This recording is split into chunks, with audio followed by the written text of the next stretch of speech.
देखिए, बेंगलोर, मैसूर, कर्नाटक मेरे लिए वो जगह है जहां पर मैं बड़ा हुआ, पढ़ा, सीखा और बहुत अच्छे अनुभव मिले। और उसका परिणाम ये हुआ कि आज हम लोग राजनीति में जो समझ रखते हैं वो मैसूर, कर्नाटक इसलिए है क्योंकि यहाँ पर 12th के बाद जो पढ़ाई हुई, जो ग्रूमिंग हुई, जो नॉलेज मिली, उसका लाभ मुझे आज भी मिल रहा है।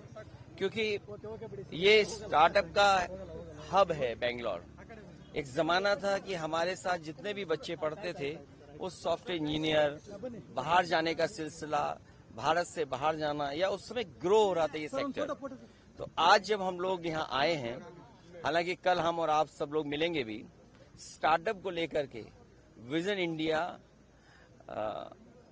नियो इंडिया, उस दिशा में कैसे आगे बढ़ें, इसलिए बेंगलोर से अच्छी जगह और कोई नहीं हो सकती थी।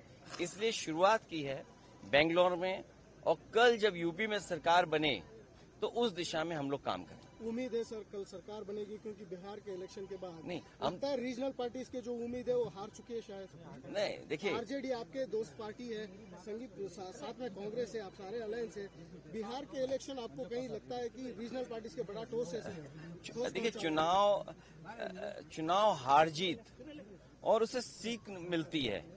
आप पॉपुलर हो सकते हैं, आपको वोट ज्यादा मिलेगा, लेकिन बीजेपी की जो मशीनरी है, बीजेपी का जो काम करने का तरीका है, बीजेपी जिन इश्यूज को लेकर के ग्रास रूट तक जाते हैं। मान लीजिए उन्होंने अब ये कहना शुरू किया है कि महिलाओं ने बहुत उन्हें वोट दिया है, विमेन वोट ज्यादा मिला है उनको, ये तो बताया जा सकता है, लेकिन आप 10,000 रुपए कब तक देंगे? आप सम्मान का जीवन नहीं देना चाहते हैं। अच्छा, उन महिलाओं को आप 10,000 दे रहे हो जिनके पति, परिवार के लोग एक साथ नहीं रह सकते हैं। देखिए, दुख की बात यह है कि बिहार, यूपी वो स्टेट है जहाँ के सबसे ज्यादा लोग बाहर जाते हैं, वो अपने परिवार को छोड़ के जाते हैं। परिवार के साथ परिवार की तरह रहें, उसके लिए सरकार काम नहीं कर रही है। बस 10,000 रुपए दे करके वोट ले लिया, बाद में जैसे और स्टेटों में इन्होंने किया है कि नंबर्स कम कर देना है, बाद में नियम बना देंगे, रूल्स बना देंगे, बाद में पता लगा कि उतनी हमारी माता बहनों को मदद नहीं मिल रही। सेम महाराष्ट्र में और किसी स्टेट में इसी तरह का काम होता है। आप कैसे रीड करते हैं सर, क्योंकि काफी सालों से आप पॉलिटिक्स को देखते जा रहे हैं, बीजेपी का इस बेहतरीन विन कहा जा रहा है उनके तरफ से, एनडीए का बेहतरीन विन जेडीयू को, आप कैसे देखते हैं सर? नहीं, इतना सीट जीते हैं, 202 डबल सेंचुरी, हजम नहीं हो रहा। I am not able to understand कि भाई ये रिजल्ट कैसे, अगर 202 आ सकते हैं, 202 आ सकते हैं, तो जिस स्टेट में ज्यादा सीटें हैं, तो अगर 70%, 80% सीटें कोई पॉलिटिकल पार्टी जीत सकती है, तो दूसरी पॉलिटिकल पार्टी भी 90% लोगों के साथ काम करके, 90% लोगों के साथ काम कर करके, मैं समझता हूं उनसे बेहतर परफॉर्म कर सकते हैं। क्योंकि अगर ये बेंचमार्क है तो इस बेंचमार्क को तो क्रॉस करना ही करना है हमें। लेकिन सर, जिस तरह से, ये लास्ट क्वेश्चन सर, आप इस इलेक्शन से क्या सबक सीख सकते हैं, या टीएमसी हो, जेडीयू हो, आप मेनली आरजेडी हो, या आपके एसपी हो, एसपी तो बड़ी तगड़ी पार्टी है यूपी में, क्या एक सबक है कि किस दिशा में जाना चाहिए नेक्स्ट इलेक्शन में?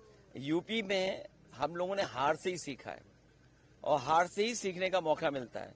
जब आप बिल्कुल नीचे पहुंच जाते हैं तब आपको लगता है कि वो ऊंचाई पर कैसे पहुंचे हैं। हम हारे थे, मुझे याद है, हमें 5 सीट मिली थी, मैं सरकार नहीं बना पाया, और उसके बाद डबल इंजन, उन दोनों डबल इंजनों को हमने हराया, और ऐसी ऐसी सीटें वो हारे हैं अभी भी शायद वो कल्पना नहीं कर सकते। अभी बिहार की जीत यूपी की जीत को बराबरी नहीं कर सकता। यूपी की जीत अलग जीत है, बिहार की जीत अलग जीत है। आप बिहार जीत सकते हैं, लेकिन यूपी की जो हार हुई है उसको अभी हार में जीत में बदलने में समय है। उसके लिए हम लोग तैयार हैं। असेंबली इलेक्शन बहुत दूर नहीं है, उसके लिए हम लोग तैयार हैं। आज जब हम और आप मिल रहे हैं, हो सकता है कि अगर 11 जनवरी 2027, अगर 11 जनवरी 2027 को डिक्लेयर होता है इलेक्शन, तो आज हमारे पास 423, 424 दिन है, और यूपी में 403 असेंबली हैं, तो हमारे पास 20 ही दिन तो स्पेयर में हैं। तो 20 ही दिन स्पेयर में, बाकी तो हमें काम ही करना है। सर, बेंगलुरु एक बड़ा उम्मीद लेके आए हैं, कैंपेन आपने शुरू किए हैं, क्या सोच रहे हैं सर? देखिए, ये मैंने जैसे शुरू में कहा आपसे कि ये एयरपोर्ट, ये जगह वो है जहां से मैं ऑटो से जाकर के और मैसूर के लिए बस पकड़ता था। अब तो एयरपोर्ट भी बदल गया। वो जो बस स्टैंड में जो कभी कभार बसें मिल जाती, वो बस स्टैंड भी कितना बड़ा हो गया है। बेंगलोर में वहां पहुंचने पर 45 मिनट लगते थे, आज शायद ज्यादा समय लगेगा। पीएम एक बात बोले हैं सर कि ये रीजनल पार्टी से, कांग्रेस से, ये इन फाइटिंग से डर रही है, ये खुद टूटने वाली पार्टी से टूट भी सकती है।